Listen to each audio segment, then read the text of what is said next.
Hi. As you all know, October is Octopus Month. And you've probably been saying to yourself, isn't it about time I read a good book about octopuses? My name is John Joyce. I'm a staff person at Gettysburg Public Library. And you're in luck. This is my review on a book about octopuses. A book that was published in 2015 and, by the way, was nominated for a National Book Award. Before I read this book several weeks ago, I really had no interest in octopuses, never really thought much about them actually, and never had as a kid either, probably because no octopus had ever been made into a cartoon character. Penguins, moose, bear, mice, roadrunners, they all warranted a cartoon, but never an octopus. Even now, SpongeBob SquarePants, see Spongy wears pants, he hangs out with a starfish, a crab, a squid, a snail, an obnoxious plankton, even a squirrel. And how realistic is that, a sponge hanging out with a squirrel, but never an octopus?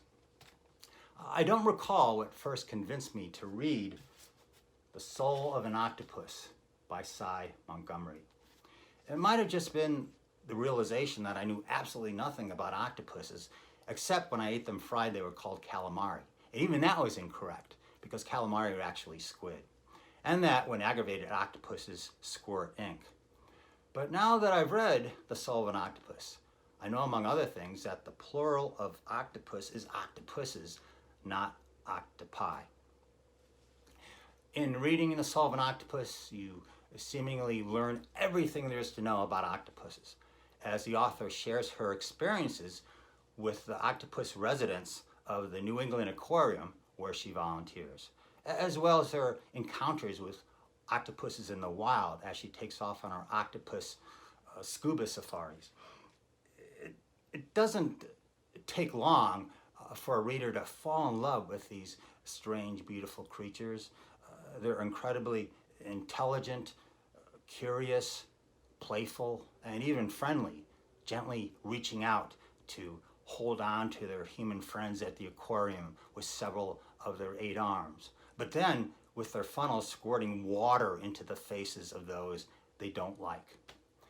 You become intimately acquainted with the resident octopuses at the aquarium: Octavia, Athena, Callie, Karma, each with distinctive personalities.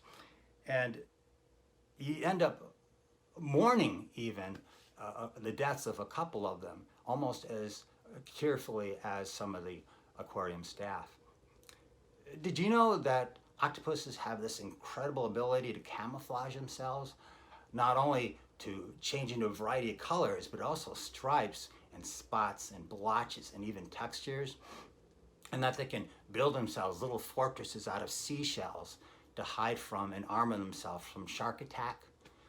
The book is full of those kind of facts that you can share with your friends at your next cocktail party.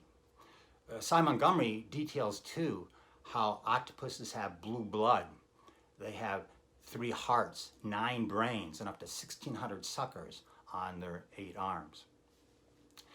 Aside from arousing in me a love and fascination for octopuses, the book also instilled in me a fear of scuba diving.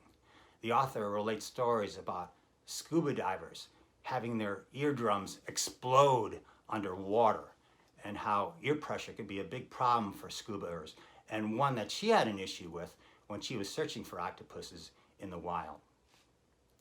I do have 2 criticisms of the book.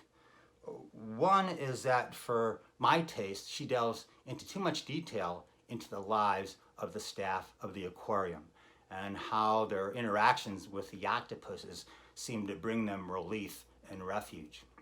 And secondly, I couldn't help but feel a vague discomfort throughout the book, and it had to do with the author's failure to adequately address the moral issue of keeping wild animals in captivity. But I recommend The Soul of an Octopus. Read it and you'll develop an entirely new appreciation for these strange 8-armed cephalopods, as well as for the wonders of the ocean and nature. If before reading it, you had ever been inclined to occasionally dine on octopus sushi, after reading it, you'll never be inclined again. In fact, I now include octopuses in my pantheon of favorite animals, along with elephants, otters, beluga whales, and penguins.